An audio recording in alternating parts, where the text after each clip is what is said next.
About maybe 8 years ago, 6 to 8 years ago, Notre Dame Seminary asked me to give the canonical retreat for the men who were preparing for priesthood.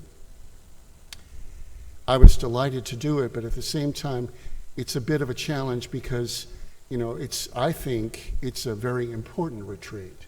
The men are just on the verge of being ordained as priests. So I spent a great deal of time in the 6-day retreat on today's gospel. The gospel from John today is called the Great Priestly Prayer of Jesus. And it's very long, and it's written in the Johannine style, very wordy. But the prayer is basically in 3 parts. The first part of the Great Priestly Prayer of Jesus, which is said just before his crucifixion, is that he is pleading with the Father to allow the relationship that he has developed with the Father to continue. In other words, he's verifying the relationship of the Son to God the Father. The second part of the Great Priestly Prayer is from today's Gospel. And that's where Jesus is praying for the apostles. And basically, this prayer, this Gospel, is all about Jesus' intent, his prayer to the Father, to let his ministry continue. And he's begging the Father to allow the apostles to be effective in their work of spreading the good news.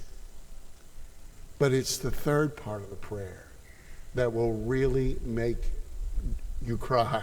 At least it does me.